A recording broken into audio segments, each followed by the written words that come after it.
मन से जिसने याचना की पूर्ण उसके काम हो गए। मन से जिसने याचना की पूर्ण उसके काम हो गए। भावना गर शुद्ध थी तो सब सुखद परिणाम हो गए। संस्कृति और सभ्यता की रक्षा की जब बात आई तो लोक के उद्धारक वो भगवान परशुराम हो गए। तो लोक के उद्धारक वो भगवान परशुराम हो गए। लोक के उद्धारक वो भगवान परशुराम। बहुत बढ़िया, बहुत बढ़िया। जया जिस बैठी व्यास उस दरबार को नमन है। जया जी जिस बैठी व्यास उस दरबार को नमन है। पिछोर ने दिया हमको उस सत्कार को नमन है। और जिनके आशीष के साय में बैठे सभी उस पवित्र पावन टेकरी सरकार को नमन है। तो इस पवित्र पावन टेकरी सरकार को नमन है। और झांसी के कुछ दूर पे हूं साहब, झांसी को नमन करता हूं, वहां के वीरांगना को नमन करता हूं। शौर्य की वो अद्भुत कहानी अमर रहे। शौर्य की वो अद्भुत कहानी अमर रहे। जीवटता की जीवित निशानी अमर रहे। इतिहास में अमिट है जिनकी कहानियां वो क्रांतिवीर झांसी वाली रानी अमर रहे। वो क्रांतिवीर झांसी वाली रानी अमर रहे। वो क्रांतिवीर झांसी वाली रानी अमर रहे। बहुत बढ़िया। परिचय की पंक्तियों से बात शुरू करता हूं। जिस घर में जन्म लिया वो स्वतंत्रता संग्राम सेनानी का घर था। बाबू महेश प्रसाद श्रीवास्तव जी मेरे दादा 1931 और 42 में 9 महीने जेल में थे। उस त्याग की परंपरा को मेरे पिता ने आगे बढ़ाया। आदरणीय सुभाष श्रीवास्तव जी ने जब आपातकाल लगा तो दूसरी आजादी लड़ाई में 19 महीने जेल में थे।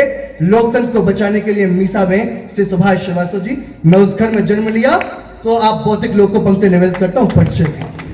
कब मैंने ये कहा कि मैं आफ्ताब हूं, न मेरी हैसियत कहूं महताब हूं। बहुत बढ़िया। कब मैंने ये कहा कि मैं आफ्ताब हूं, न मेरी हैसियत कहूं महताब हूं। पर जिसका न उसूल न ईमान धर्म कुछ, उसकी नजर में शायद मैं बेहद खराब हूं। अरमान या जोगिंदर मैं दोनों के साथ खुश। शायद जॉन तभी कहता मैं लाजवाब हूं। हुई कोशिश तो लाख जलाने की मगर जो किसी आग से न जले मैं वो किताब हूं। चीखने चिल्लाने की जरूरत ही भला क्या, जो खामोशी से दे दे मैं वैसा जवाब हूं। होकर भया दुआ से तरक्की का फलसफा तो मैं भी कहूंगा बेशक हाँ मैं कामयाब हूं। ना सल्तनत है मेरी ना कोई हुकूमत, मैं अपने माँ बाप का फिर भी नवाब हूं। और जिस घर में 2 पीढ़ी जिस देश के लिए मैं उसी खून से पैदा हुआ इंकलाब हूं। तो मैंने ये कहा कि मैं आपका, तो मैंने ये कहा कि मैं आपका, कब मैंने ये कहा कि मैं आपका।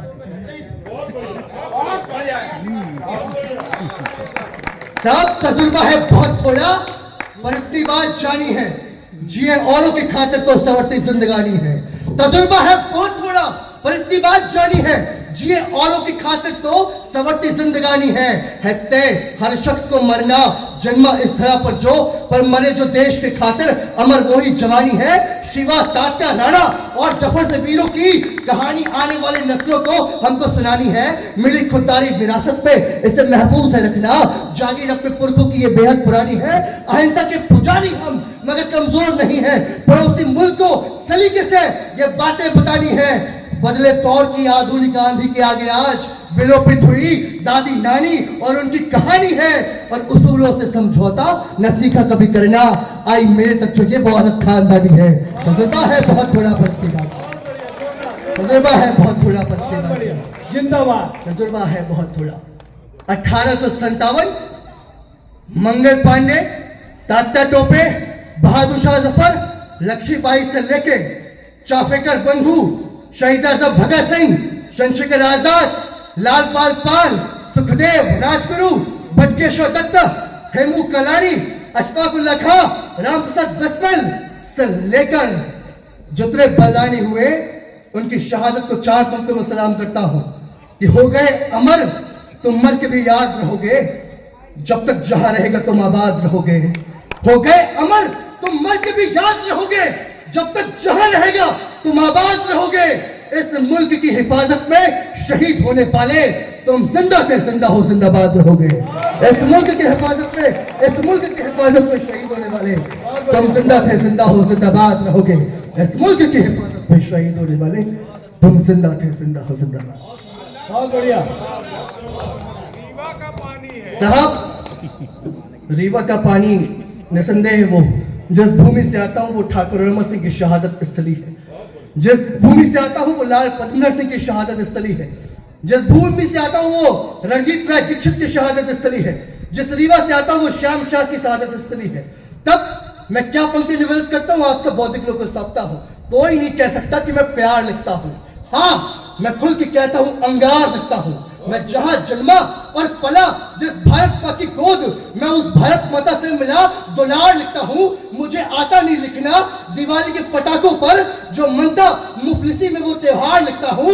वो हंसता है, हंसने दो, मुझको फिक्र नहीं।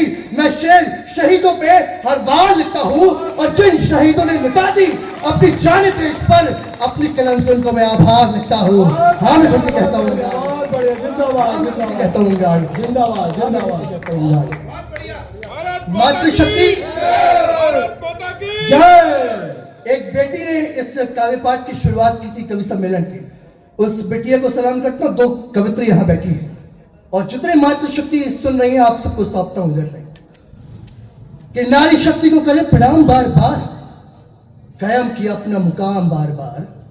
नारी शक्ति को करें प्रणाम बार बार, कायम किया अपना मुकाम बार बार।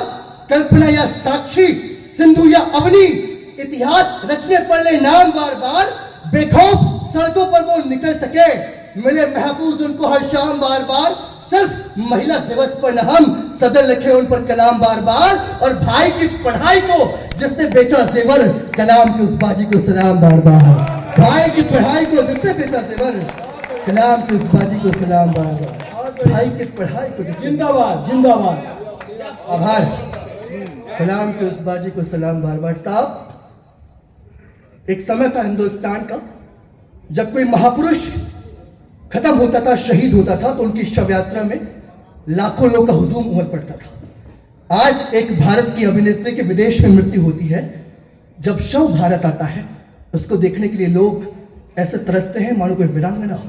मुझे किसी फिल्मी अभिनेत्री से कोई शिकायत नहीं, लेकिन हमारे लोग की आस्था और श्रद्धा कहाँ जा रही, मैं पंक्ति निवेदित करता हूँ। स्वागत स्वागत। किसी ने एक आंख उठाई, पूरा देश हिल गया, जाने कितने युवाओं का उस पर दिल गया। साकेत जी, मनु जी और आपकी जितने पूरी टीम और कक्का साहब के पावन सानिध्य में ये जो कवि सम्मेलन है, आप सबको निवेदन करता हूं। आप सब युवाओं को, जागृत युवाओं को सौंपता हूं। किसी ने एक आंख उठाई, पूरा देश हिल गया, जाने कितने युवाओं का उस पर दिल गया। पर कैप्टन की विधवा को न कोई आंख देख पाई। 6 माह का गोद में बेटा और चिता में आग लगाई। कोई हिम्मती वीरांगना को देश सलाम नहीं किया। अखबार ने प्रथम पृष्ठ पर उसे स्थान नहीं दिया। प्रिया प्रकाश की एक आंख पर लाखों लाख कुर्बान हुए। किसने पूछा सीमा पर आज कितने बलिदान हुए। ये देश तो गांधी के आदर्शों पर चलने वाला था। युवा यहाँ का शहीदों के किस्से पढ़ने वाला था। उनमें देशभक्तों की खातिर था आदर वाला भाव। नैतिकता के आगे न था आधुनिकता का प्रभाव। पर आज मूल्यों का हुआ तिरस्कार, अपमान है। अभिनेत्रियों के समक्ष नतमस्तक हिंदुस्तान है। अभिनेत्रियों के समक्ष नतमस्तक हिंदुस्तान के समक्ष। और चूंकि मैं तो 400 किलोमीटर से आया हूँ, एक कवित्री बैठी है जो 500 किलोमीटर दूर से आई है, इसलिए मैं अपना समय उन्हें देना चाहता हूँ। लेकिन अपनी आखिरी वो पंक्तियां जो हिंदुस्तान में लेके गई मुझे, या पूरे देश का भ्रमण किया, या बचपन में तब से लेकर आज तक जो देख रहा हूं अपने घर का प्रवेश। मुझे हिंदुस्तानी कवि सम्मेलन में 25 साल हो गए। गोपाल दास नीरज साहब, बशीर बल साहब, सोम ठाकुर साहब, माणिक वर्मा साहब, कैलाश गौतम साहब और कुमार विश्वास तक सबके साथ काव्य पाठ करके बैठा हूं। लेकिन ये जो पंक्तियां मेरे हृदय में है, मैं चाहता हूं, मैं पहली बार आया हूं, पता नहीं कब पिछोड़ आना हो दोबारा, मैं आप सबको सौंप के जाना चाहता हूं। आप सबकी इसी ऊर्जा के साथ आखिरी पंक्ति निवेदित करता हूं। क्या अंतर था तब में 40 साल पहले, 50 साल पहले, और क्या अंतर आज आ गया है। मैं उस अंतर की पंक्ति रख के और मैं मंच को विशेष रूप से सौंपता हूं। मैंने सबको बहुत धैर्य से और बहुत अच्छे से सुना है और एक से काव्य पाठ के इस मंच से आखिरी में जो आदरणीय पंकज साहब पढ़ रहे थे, मैं नाम भूल रहा हूं, बहुत शानदार पढ़ के गए हैं, सबने बहुत अच्छा काव्य पाठ किया है। मैं आप सब मंच के लोगों को ध्यान चाहूंगा, आखिरी पंक्ति निवेदित कर रहा हूं। क्या समय था और आज क्या समय आ गया। नैतिकता को बेचने का जुनून सब पे छा गया। क्या समय था और आज क्या समय आ गया। पत्रकारिता की बात हुई कि लोकतंत्र का चौथा स्तंभ क्या दिखा रहा है। जो लोग दिखाना चाह रहे हैं वही दिखा रहा है। राजनीति किस ओर जा रही है, नैतिकता का पतन हो रहा है, तमाम विषय है। तब पंक्ति निवेदन करता हूं आप सब बौद्धिक और सम्रांत लोगों को जो कविता सुन रहे हैं। मैं कवि सम्मेलन के प्रारंभ में जब था, पीछे से किसी ने आवाज दी कविता सुनवाओ। मुझे अच्छा लगा ये कविता के श्रोता बैठे हैं, यहाँ कविता सुनने वाले लोग बैठे हैं। मुझे अच्छा लगा कि मैं यहाँ पढ़ूंगा तो साकिब पुरोहित जी को मैं धन्यवाद दे रहा हूँ कि अच्छे लोगों के बीच आपने बुलाया है जो कविता को सुनने और गुनने वाले लोग हैं। क्या समय था और आज क्या समय है आ गया। नैतिकता को बेचने का जुनून सब पे छा गया। देशभक्त सच्चे सड़कों पर सीना ताने चलते थे और चोर उचक्के छुप छुपाकर गलियों से गुजरते थे। गलत काम करने पर लोगों में डर रहता था, कोई कुछ बोले ना पर मन गलत कहता था। आदर्शों की जो कहानी पुरखों से हमने सुना था, विचार सबने कुछ वैसा ही अपने मन में गुना था। प्रधानमंत्री लाल बहादुर ने कार लिया जो कर्जे पर, उसे चुकाया ललिता शास्त्री ने पेंशन से भरकर। प्रधानमंत्री गुलजारी जब घर का किराया दिए नहीं, उनका सामान बिका सड़क पर, लेकिन वो कुछ किए नहीं। आज सरपंच बनने पर भी कई गाड़ी आ जाती है, एक दो से कहा उन्हें तो कई हवेलियां भर। मुझे अच्छा लगा जब इस डेस्क पर प्रारंभिक वक्तव्य हो रहा था, आपके नगर परिषद अध्यक्ष विकास जी ने जो बातें कही, मुझे लगा इस बेईमानों के बीच में, इस भ्रष्टाचारियों के बीच में कुछ अच्छे जनप्रतिनिधि भी हैं जो समाज के लिए सोचते हैं और काम करते हैं। मैं आपको सौंपता हूं, क्या समय था और आज क्या समय है आ गया। नैतिकता को बेचने का जुनून सब पे छा गया। देशभक्त सच्चे सड़कों पर सीना ताने चलते थे और चोर उचक्के छुप छुपा कर गलियों से गुजरते थे। गलत काम करने पर लोगों में डर रहता था, कोई कुछ बोले ना पर मन गलत कहता था। आदर्शों की जो कहानी पुरखों से हमने सुना था, विचार सबने कुछ वैसा ही अपने मन में गुना था। प्रधानमंत्री लाल बहादुर ने कार लिया जो कर्जे पर, उसे चुकाया ललिता शास्त्री ने पेंशन से भरकर। प्रधानमंत्री गुलजारी जब घर का किराया दिए नहीं, उनका सामान फेंका सड़क पर, लेकिन वो कुछ किए नहीं। आज सरपंच बनने पर भी कई गाड़ियां आ जाती हैं, एक दो से कहा उन्हें तो कई हवेलियां भाती है।